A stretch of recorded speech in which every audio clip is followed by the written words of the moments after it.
Perkenalkan, nama saya Resyanti Prilia. Saya dari 10 IPA 1 dan asal sekolah saya SMP Negeri 1 Batu Sopang.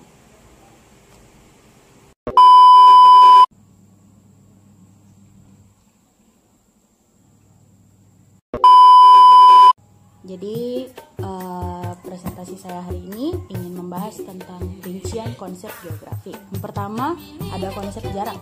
Konsep jarak dibagi menjadi dua, yaitu absolut dan relatif. Absolut ini satuannya satuan panjang. Contohnya jarak antara rumah Cici dan rumah Riki itu 1 kilometer. Kalau yang relatif itu satuan waktu. Contohnya satuan waktu itu jarak rumah Nana ke rumah Donghyuk membutuhkan waktu selama 30 menit perjalanan. 30 menit. Konsep yang kedua yaitu konsep keterjangkauan. Konsep keterjangkauan adalah kemudahan untuk menjangkau sebuah lokasi. Misalnya desa Emputjen yang terletak di tengah hutan lebih sulit dijangkau dibandingkan desa Sijeni yang terletak di pinggir jalan. Kita lanjut ke konsep yang ketiga, yaitu konsep pola. Konsep pola adalah konsep yang berkaitan dengan susunan bentuk dan persebaran fenomena dalam ruang muka bumi. Contohnya ada pola jalan, ada pola sungai, dan ada pola pemukiman. Oke, kita lanjut ke konsep yang keempat, yaitu konsep lokasi. Konsep lokasi juga dibagi menjadi absolut dan relatif. Lokasi absolut didasarkan pada garis lintang dan garis bujur. Contohnya letak geografis Indonesia. Yang kedua ada lokasi relatif yang didasarkan pada lokasi lingkungan. Misalnya rumah Jeno berada di sebelah rumah Jeno. Yang kelima, konsep keterkaitan keruangan. Konsep keterkaitan keruangan ini menjelaskan bahwa suatu fenomena dapat berkaitan dan memengaruhi satu sama lain. Contohnya, kabut asap yang melanda Singapura adalah hasil dari pembakaran lahan di Riau, Palembang, dan sekitarnya yang terbawa oleh angin. Yang keenam, konsep diferensiasi area. Konsep diferensiasi area merupakan perbedaan wilayah satu dengan yang lain, baik secara fisik maupun sosial. Contohnya, penduduk di pantai bermata pencaharian nelayan, sedangkan penduduk yang di pegunungan bermata pencaharian sebagai petani.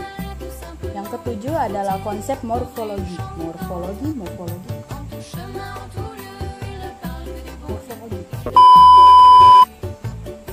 Nah, yang ketujuh ada konsep morfologi, yaitu konsep yang mempelajari tentang proses, bentuk, dan perkembangan bentuk muka bumi yang lain, misalnya perbukitan dan lembah.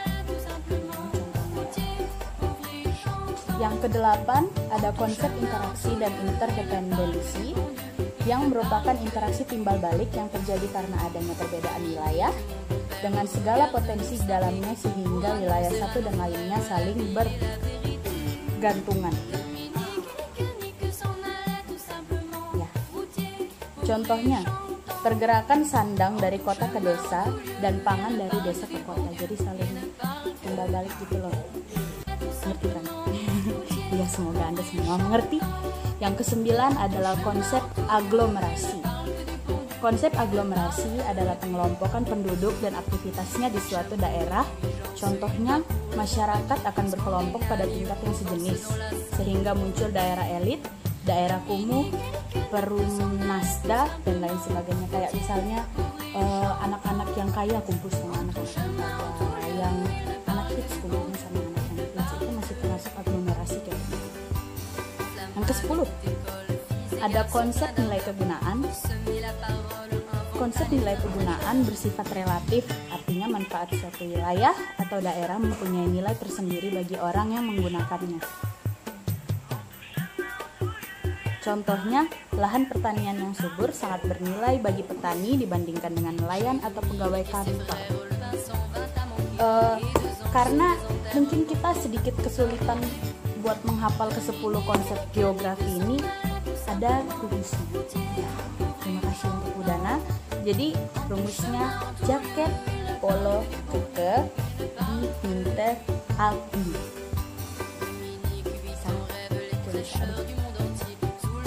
Oke, sekian presentasi dari saya mengenai konsep geografi dan rincian-rinciannya. Dadah.